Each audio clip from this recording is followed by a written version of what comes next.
following program is to provide entertainment and information. It is not considered to be any legal or investment advice. Good morning, appraisers. Let's talk some real estate. You're listening to the voice of appraisal, the #1 appraisal podcast in all of the universe that always brings you the latest news and information from the front lines of the real estate market. Anything from market conditions, appraisal regulations, cryptocurrencies, big bank news.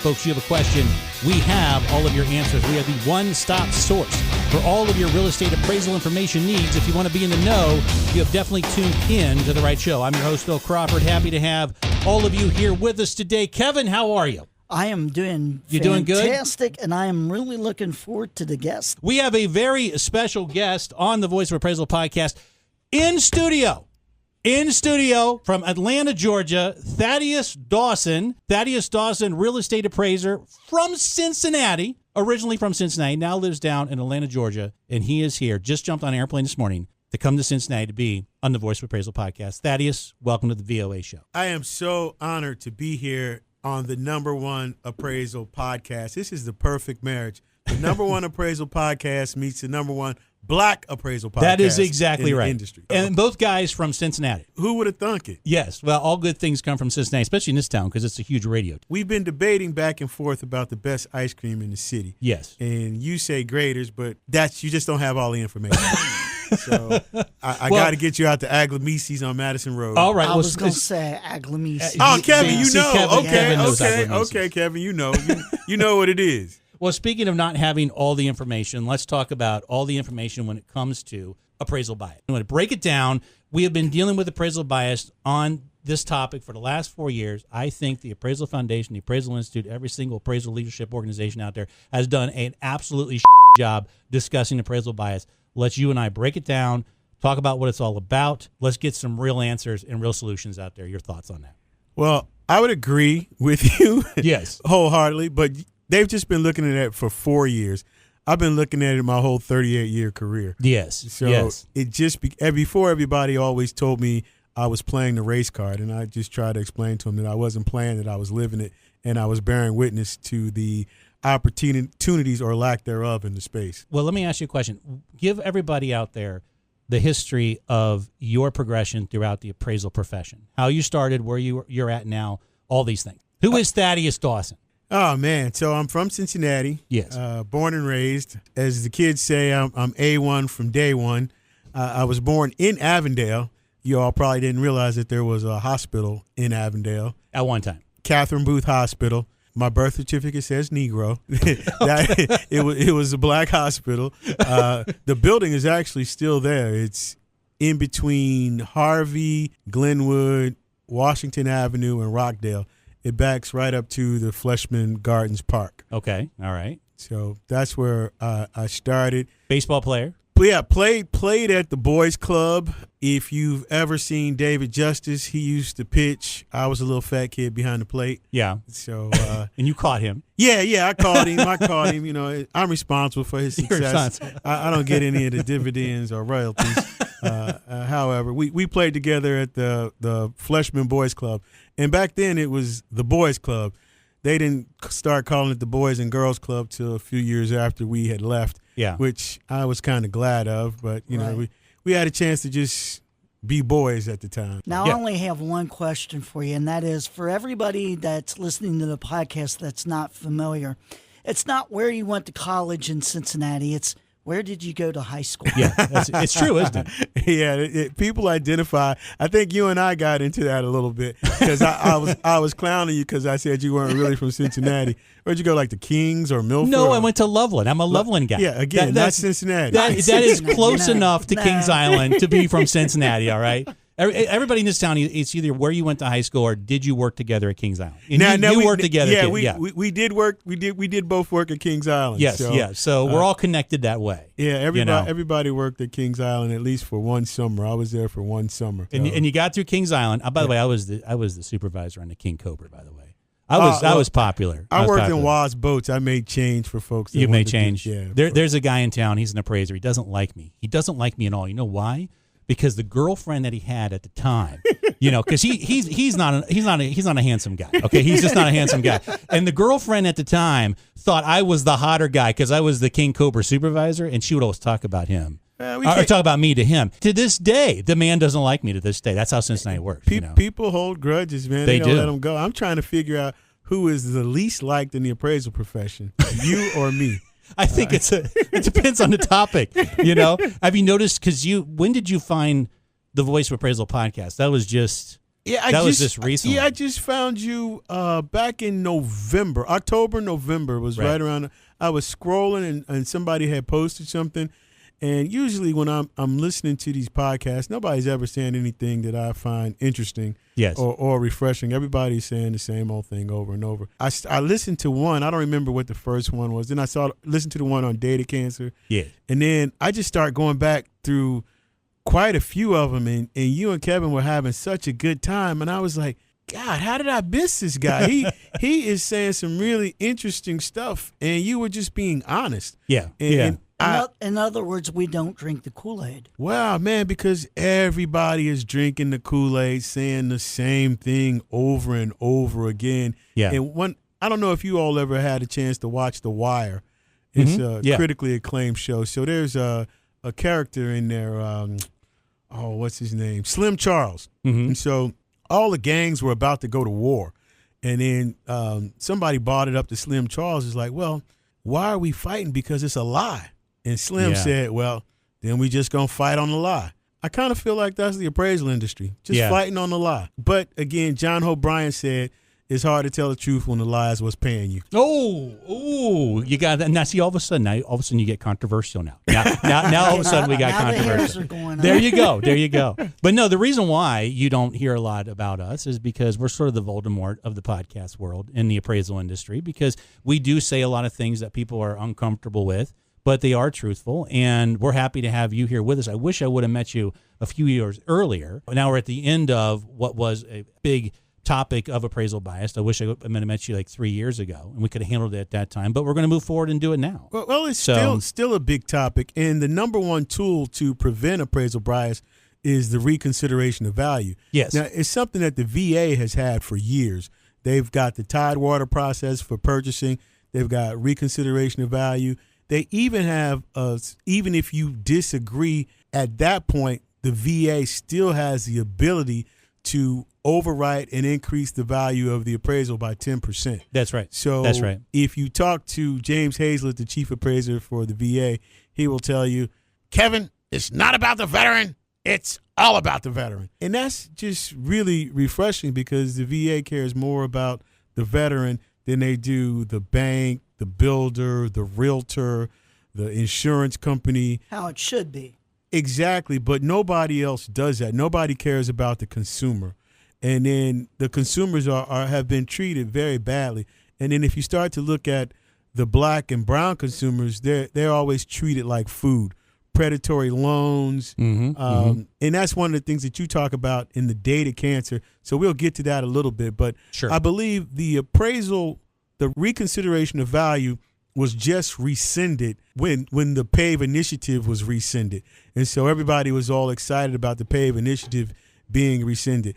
I was never really a fan of PAVE to begin with. The appraisers are really excited because they're saying that there were a lot of people that were just trying to make money grabs and money plays, and they weren't really aggrieved. I totally disagree. There are real people that have really been impacted by the undervaluation. When we did the case here, the reconsideration of value for Terry Horton in 2022, that case got picked up by the National Community Reinvestment Coalition. Then they went on to refer it to HUD and the Justice Department. And so there's the articles in the New York Times, and there were several interviews. So we started to get calls all across the country. And as we started to travel the country, it just became glaringly apparent that there was a lack of real leadership in the appraisal industry, period, for all colors. Right. And then when it came to black people, nobody was advocating for black people in the appraisal space or for black appraisers. Right. So we had a short-term solution and a long-term solution. Let's talk about the reconsideration of value issue here for just a minute. When you say that they did away with the ROV process, are we talking about Fannie Mae and Freddie Mac, the GSE policy that was put into place at the end of last year? Well, that policy just came into place, and they still don't have a real way on how to roll it out. Okay. But it was it came out from the PAVE, and it was part of the PAVE initiative. And so if you're going to throw out the PAVE initiative, that's fine. But don't throw the baby out with the bathwater. Okay. Leave the reconsideration of value, plus improve the reconsideration of value. So what happened is when they started talking about the reconsideration of value, what the VA does is they have the Tidewater process, where if you find out the appraisal is coming in less than the sales contract price, you notify the lender, and they have 48 hours to provide you with comparable sales information that you may have missed, just so you have a full arsenal of comparable sales. The appraisers are always at a disadvantage because we're working from historical information. Right. So in these most recent hyper markets, the realtor may have some information that the appraiser didn't have at the time of the appraisal. Right. So here's where the appraisers start to get their panties in a bunch and talking about well, they get defensive. They get extremely defensive. Now, when it comes to the ROVs, however, what I've seen is that the banking system, all the banks that sell to the Fannie and Freddie, the secondary market,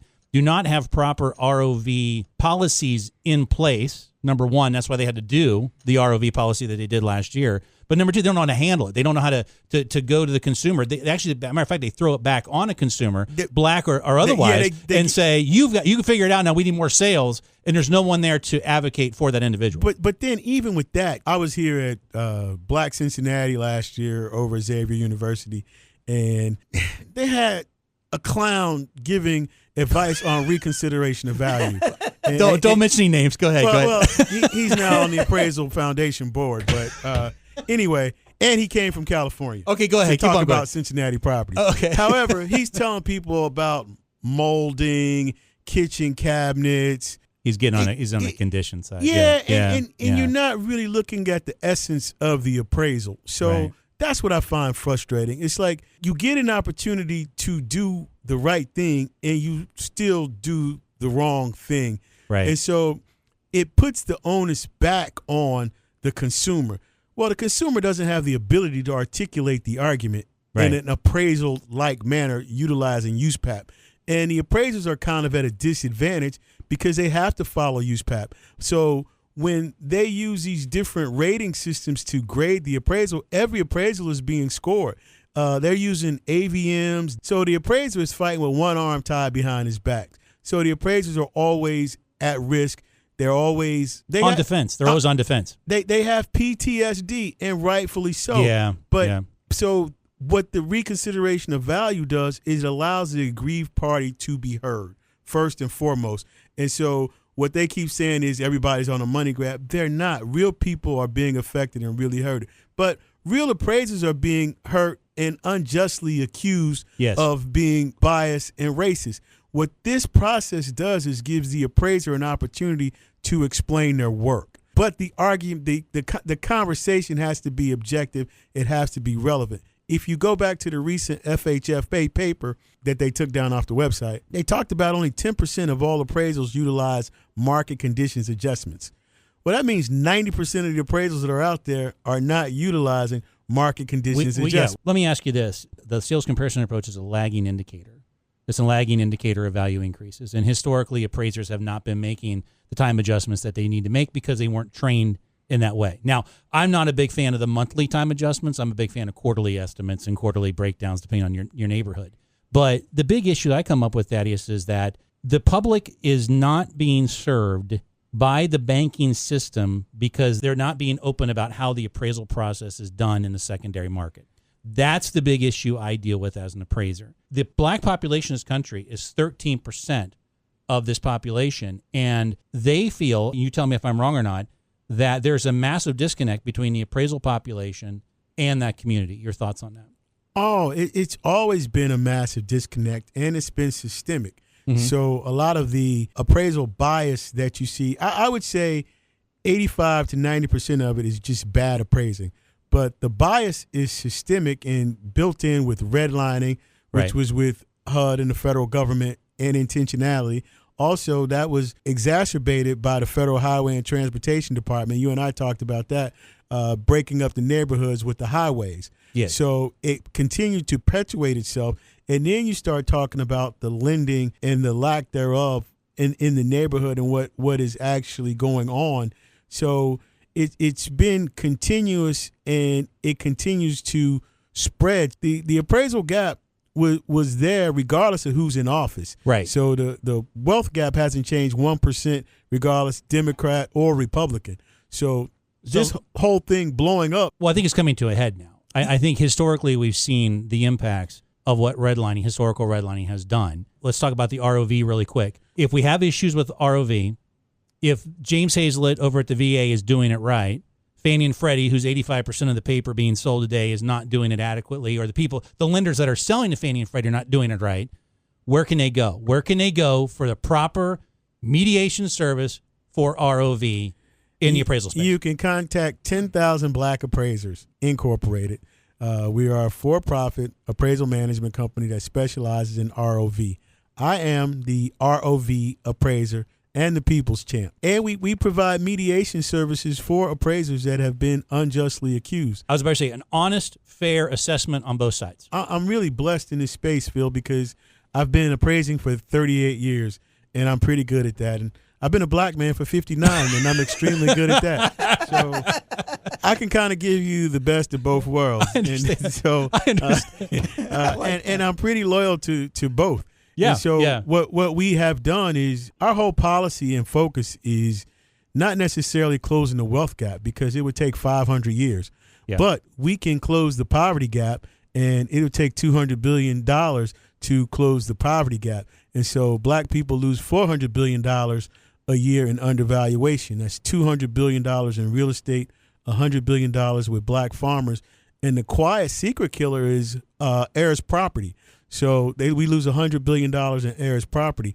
And heirs property is a result of over 70% of black people not having wills or trusts. Right. And so we've been in our work going across the country, we've been doing a lot of work with the black farmers and in the Black Belt. So that's been an opportunity that we've been able to advocate and educate on policy procedures. So we just recently wrote a 3-hour land valuation course for the Policy Center on their heirs property training. So we've been touring the country doing that. We've started a series called Outside the Barn. So the goal is to increase food security first and foremost. Mm-hmm. So that's through land and doing rural valuation and rural mixed use rural development. Okay. And so with that concept, the food security is you can't worry about wealth and you're hungry. But if you go to a rural development, you could possibly have a mixed use, mixed income development, hire a farm manager, and then you could provide fresh farm to table food. Right. So it increases the quality of life.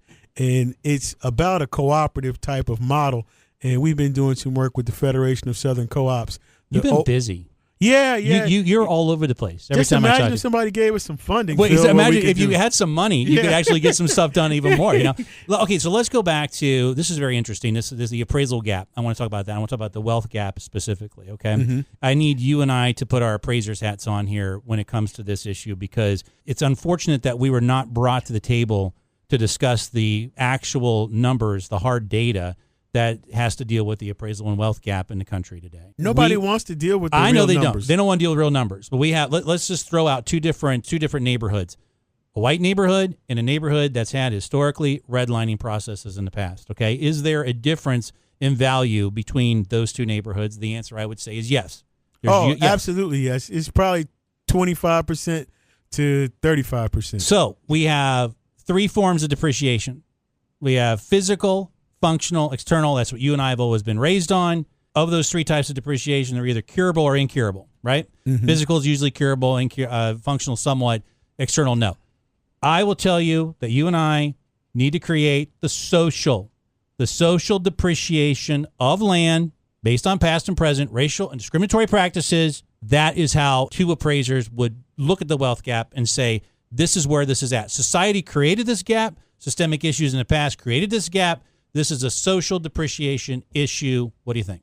Sounds like you're talking about intentionality, Phil. Oh, I know it's intentionality. I know you that. You want to intentionally fix it. That's what I'm talking okay, about. So you intentionally fix. So you have to find the curability. You have to find curability. I think you also have to look at the only time when black people have a high value, and that's in property taxes. They overtax by 15%. All right. And so when you start talking, he all of a sudden he goes there. Well, I had you at social depreciation. But I'm coming back to the social depreciation. Okay, go ahead with property because tax. the social depreciation is a direct result of the amenities in the neighborhood. Yes. So the distribution of the tax dollars is not equivalent. You don't get the same infrastructure that you get for the social depreciation, i.e. schools, streetlights, repairs, recreation, parks.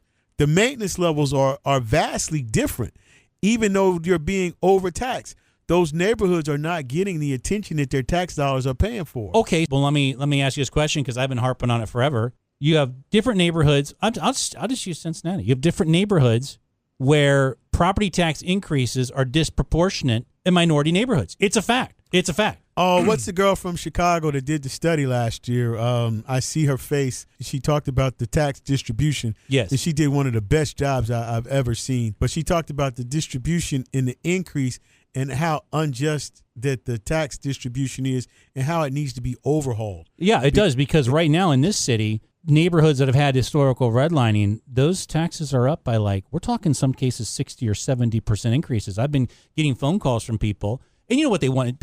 They want to dispute the property value to lower the property tax, right? Mm-hmm. But you take a look at some neighborhoods where the value goes up a certain percentage, but then in a historically redlined neighborhood, you're up by just this massive percentage. So people call me and say, I'm having a hard time making my escrow account at my local credit union or my local bank. That is now increased $150 a month. But now my Kroger bill has also increased $150 a month because of inflation. So in a way, all right, I'm going to throw this out here. In a way, you're stealing wealth from a black community because you're overtaxing it on the property tax side, plus the inflation is coming in and hitting it even harder. So what happens if they can't afford the property tax and the grocery bill? The property's got to be sold, and therefore the wealth does not transfer to another generation at that time. Absolutely. Do you see what's going on here? And one of the things that black people do not do is appeal their property taxes. It's like you could talk to them till they're blue in the face, and I do. They don't. They feel like it's going to mess up their property value. They don't understand the process. I did not know that at all until you told me that. Yeah. I had no, and you're right, because if you appeal the property tax value, then you bring the value down, and that's the last thing that you want to do. Yeah, so you're paying the price. Yeah, but you don't. That's not what. All you're doing is bringing your taxes down. I know, but and there's been a lot of scandal. Property taxes have been used to weaponize to take property from black people. Yes. Over 70% of all eminent domain cases are against black people. Yeah. And it just continues. It's still going on to this very day. And I don't know if you were appraising back then, but I want to say it was the late 80s, early 90s where Hamilton County had the big property tax scandal here, where if you had FOJ on your property tax card, that you got a significant discounted rate on your property taxes. And then, all of the schools were crumbling at one time. I see they got a lot of nice new schools now. Yeah. But a lot of those school tax dollars went to build a nice, beautiful waterfront and for all the stadiums. So I don't, again. Once again, it's the neighborhood. Yeah. Depending on the neighborhood you go to, some of the schools are still crumbling. They still need work. Yeah, they still do. You got some nice stadiums, though. No, it's true. The problem is that you talk about generational wealth in the black community. I deal with a lot of black landlords here in Cincinnati. Every one of them say the same thing over and over again. Property is power. Property is power. You have to have property in order to have power in the country. They're exactly right. What happens when these property taxes get so high that people can't afford to keep their houses? They sell them off, and who's going to buy them? A corporation is going to end up buying them. You know as well as I do, there's certain streets in this town where corporations have come in and bought the whole damn street up. Oh, and it's taking the wealth away. The institutional investment, the Wall Street money has definitely exacerbated the housing problem and crisis since the last housing cycle crash. So residential real estate became an investment class. Now I've seen across the country where they're building whole subdivisions to be rented out. Yes. And then they pawn off this rent-to-own thing that is just, again, another farce, and you're like sharecropping and you never get ownership. We've been doing a lot of work as well with valuing land trusts and how to appraise land trust properties. Yeah. Some of them are good. Some of them are better than others. Depending on how you do it. There are some protections, but most of the times what I'm seeing is the land trust model is not a really solid way to build wealth. It's more or less like an advanced rent control. Interesting. Because you're able to participate in some of the wealth, but it's usually capped. Yeah. And it's got all kind of different caps and caveats to not allow you to enjoy the full distribution. However, if you switch the model, you can do a fractional interest where it's recognized, and so you do a joint tenancy. That changes up things. So there's been a couple different models that we've been talking about that really work and really gives people the opportunity to build wealth. And some of that is in the land cooperative model with the rural development. And what you just said about power is really powerful. One of the things that we just recently came across was Charles and Shirley Sherrod. They had the first land trust in the country. They had 5,000 acres in South Georgia. So in the late 60s, they went to Israel and studied the kibbutz and communal living, and they bought that back to Georgia. And they held on to that property until the 80s. And due to racist policies through the USDA and FSA, they eventually lost the property. They won a lawsuit, one of the Pickford lawsuits, and I think they ended up winning $15 million. But this was years after they had lost the property and the equity. So they just recently got a new, not recently, in the last 15, 20 years, 1,600 acres in southwest Georgia around Albany. But one of the things that Charles Sherrod said, one of his logos, is that the power is in the land. Yeah. And absolute power is in God. So that's one of the things that they. Yeah, he's exactly right. By. No, he's exactly right. So property is power. It's life, liberty. I know it's pursuit of happiness. I know that's what TJ wrote. Okay, I know he wrote that, but it's life, liberty, and property. That's it. That's the power that you have. That's what makes a king a king. All he is a big fat fucking landlord, and he owns all the property, and you rent from him. You know, are you worried about, because you work in the black community, you work with the younger, are you worried about them being able to sustain wealth over the next 10 years, over the next decade? Because, okay, let's look at it demographically. So age-wise, this is going to sound terrible. Age-wise, we have a lot of people are going to die in the next 10 years. It's the baby boom generation. So they're going to transfer $80 trillion worth of wealth. That's in one generation, $80 trillion. They're going to transfer that to 3 additional generations, somewhat evenly distributed. I don't think it's going to be even distribution. Oh, okay, but so of the 80 trillion, there's 13% of the population that have some of that, right? Are you worried about the black youth being able to sustain their wealth and build their wealth over the course of the next 10 years? Because it's going to be a massive corporate money grab. Because as people start to die and their houses go on the market and that inventory comes out, corporations are going to come in and they're going to buy everything they can buy. Because that's the name of the game going forward. Your thoughts? How does the black community stay ahead of the game here? Because there's going to be a lot of power trying to take them out of homeownership positions. Well, the power is already shifting in a power dynamic, but black people have always been able to survive. We don't want survival, thriving now. Yeah. We want to be able to thrive, but it's hard to thrive when you're constantly under attack. I think it's in the training. Part of, like you said, the numbers are the numbers. And over 65% of the industry now is over 50, and less than 7% is under 35. Right. And part of that is we're trying to advance the training with data science, evidence-based, data-driven analysis. The numbers are going to dwindle with the appraisal waivers, technology. It's there. So why not train those to come up to be able to do the best work? Yes. And that's where I kind of shifted my focus. Old farts like you and me, it's kind of hard to teach a old dog new tricks. I don't mind the younger generation coming in. I don't mind the younger generation being disruptors, basically. I don't mind it, you know. Now, I do mind the way the Appraisal Foundation quotes things and puts things out. Honestly, I'm not going to lie to you. The Appraisal Foundation, Appraisal Institute, useless. I mean, just absolutely useless. This needs to be more of a grassroots movement with inside. You don't have to convince me. I know I don't have to, but I'm just saying it needs to be more grassroots with people like ourselves. But here's the unfortunate thing. So you want to bring on new appraisers. The big question is, how do you feed them? I mean, how do we feed the younger generation the work that they want to get? Okay, you brought a young gentleman in here. He's more attractive than you, this is Daniel Rayford. This is Daniel Rayford. Daniel, come on in here. Come on in here. Daniel is with Journey Drones. So here, put it a little closer to you. You get close and then give it to him. There you go. Okay. In modernizing the appraisal process, we want to modernize the inspection process. So we're teaching the kids how to use drones for farming and for appraising. Yes. Now, I'll let Daniel go ahead and tell you the rest of that. Okay, sounds good, Daniel. Yeah, so my goal here is to pretty much simplify our daily processes through use of technology. A lot of kids nowadays are a lot better at using technology than we are, and they also don't realize that you can use those skills to create a career path in ways that don't already exist. So our goal through Journey Drones is to create the opportunities for kids to not only utilize drones in the real estate space to perform inspections and things of that nature, but to equip them with the tools to take the industry even further. Do you want to get into, put that microphone a little closer to you? Gotcha. He's got a better radio voice than you do, Thaddeus. You know that.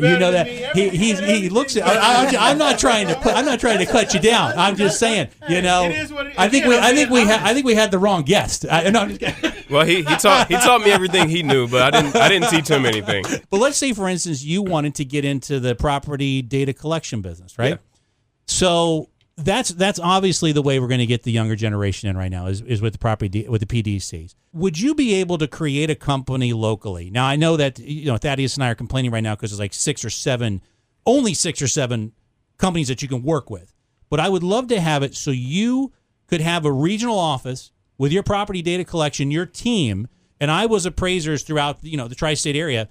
We could meet on a weekly basis and discuss not only market conditions, but also discuss what you're seeing from property conditions, how we can work together better if we're going to break this process down. Your generation, some of you guys like the data science, some of you guys like the analytical stuff, some of you don't. Some of you like to go out there and collect data and go in that direction. Do you think that would be a good business model going forward? I don't like these AMCs controlling the whole damn thing. It makes me mad. Young men like this can come in and create a small company that can grow over time from property data collection. Your thoughts on that? What do you think about that? That's actually exactly our goal. That's your goal? Did I just give your business plan out right there? Yeah, thanks for giving our business plan. Well, I just gave it away. I just gave it away. But go ahead. I'm sorry. Well, yeah, we've already started rolling with it. So, I mean, everybody else is still going to have to catch up. Are you working with some of the banks in town? Are you working with some of the lenders and contractors throughout the country? We're in the process now of developing that. We're working on those relationships, and a lot of those folks don't like me. So, well, don't worry about that. We're gonna send Daniel out. I think you should send Daniel out because I like Daniel, and I'll sign a contract with him. Plus, he's a baseball player. Look at him; he's a well put together guy. Played at Miami University, Oxford, right? Miami. A little bit of pro ball. A little bit of pro ball. Yeah, I developed pro ball players. I told you about David Justice. I got him. So, I'm developing Daniel, but we decided to just stop the baseball and get more into the money making. Yeah, more into the money making. Well, I think that's awesome. And what's the name of your company, Daniel? Journey Drones. Journey Drones. And are you located in Cincinnati? We are. All good things come from Cincinnati. You know that, right? All good things come from Cincinnati. I want to get your information out there. I want everybody to have it. So where do we find your website? You can go to journeydrones.com. We actually have created an academy. We have the beginning stages already set, but we're constantly adding courses to where we intend to give everybody interested the opportunity to learn all the regulations, to pass the Part 107 exam to get you legally flying safely. Okay. And then also creating confident operators and then teaching the actual inspection services as well. For the property data collection service. But you also don't forget about 10kma.org. Now that's a training mechanism. That's a training mechanism, yes. But we're bringing it all together, Phil. We're bringing it all together. Well, 10KMA puts the pros out there. You're the training guy that puts the pros out there. I want all of the banks out there to know who Thaddeus is and know who Daniel is, because this is how we deal with this business. We get entrepreneurs like ourselves coming in and offering solutions. You're talking about social depreciation of land. You said that it's going to take how many billions of dollars to get that? $200 billion, and we can close the poverty. $200 billion. $200 billion. We're trying to cut off trillions of dollars off the federal budget.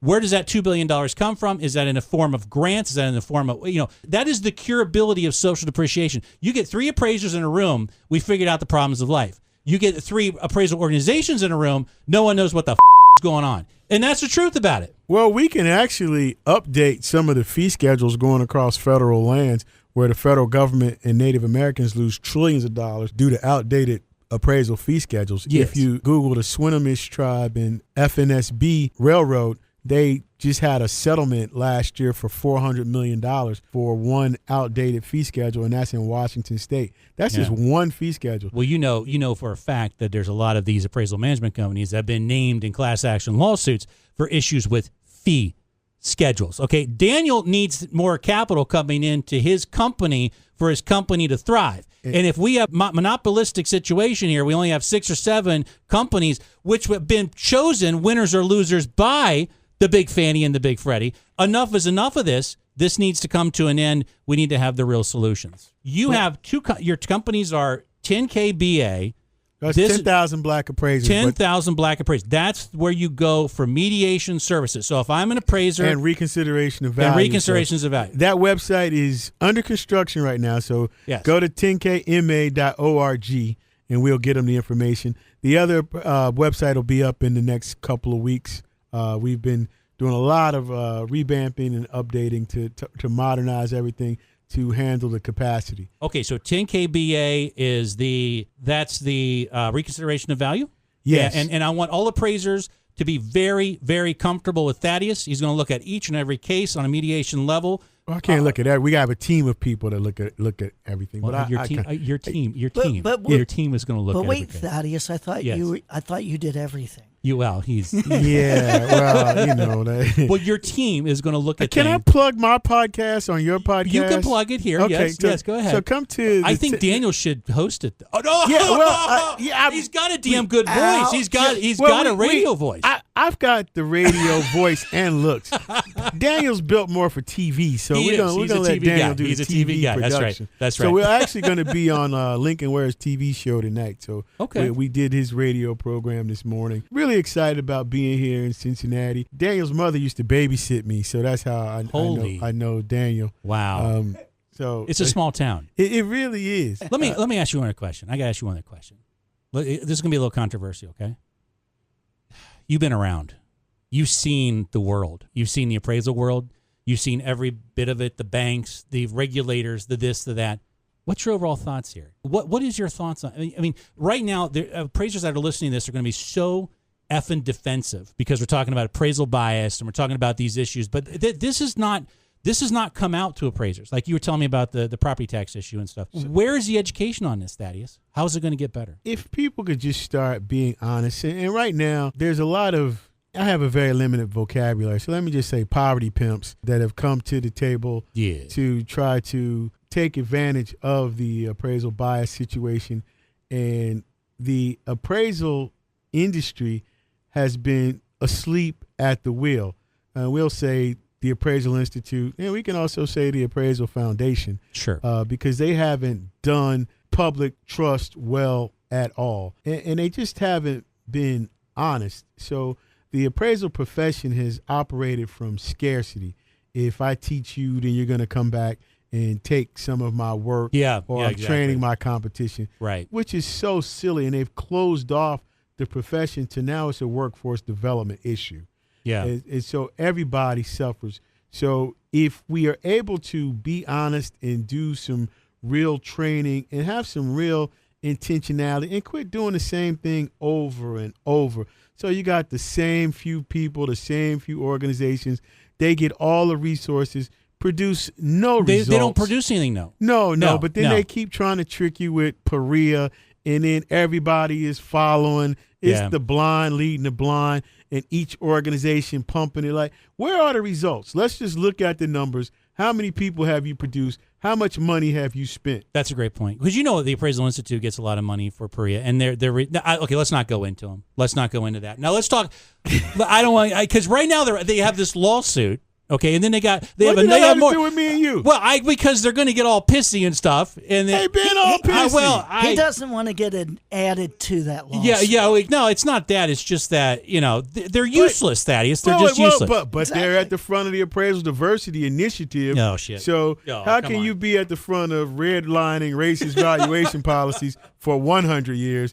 And for the last 5 years, you're leading appraisal diversity when your whole membership is upset because you're spending their resources for something that they do not want. When I call this stuff out, I'm being angry or I'm being volatile. Yeah. I disagree with Cindy Chance publicly, and I like Cindy. I just disagree with how you can be at the forefront of appraisal diversity. Have you met Cindy? Yes. Yeah. And then write 3 articles about sensationalism and bias in appraisal. So I will take both sides. I will say that probably there was an issue with the National Fair Housing Alliance. The billboards that got people really upset. The billboards got people upset because what appraisal bias is and how it's handled was not appropriately discussed nor talked about in the right way. Let me say this. You are not an angry person. I've now met you. We've been talking now for 4 months. I now met you face. You're not an angry person. And I think people need to understand that where Thaddaus comes from is from the heart. I'm going to be honest with the appraisers right now. Thaddaus is not making millions upon millions upon millions of dollars playing any sort of racial game here. You're doing this from the heart. You're giving back to the community. People need to know that. You're losing money doing this. And I think that's very important that people, because then it makes people understand you are doing this from a genuine position. Well, it's interesting that you should say that because I do feel like it is a calling. I do feel like I'm in my purpose. So I'm having this ongoing debate with my wife because she says that God gave me the vision. He didn't give it to her. So trying to work through that resolve. But she has been very. You can have her call me, and I can say wonderful things about you. I'll say he's a smart man. He's attractive, powerful individual. Anything you need, let me know on that. But the reason I do it is for folks like Daniel. We have a team here. My nephew Micaiah, he's a part of that. Yes. He actually got an Appraisal Diversity Initiative scholarship. Excellent. And he's just finished all his courses. We have Miss Alicia Crosty. She's here. She's a registered appraiser as well as a broker. All right, let's talk about the Appraisal Foundation. Let's talk about meetings.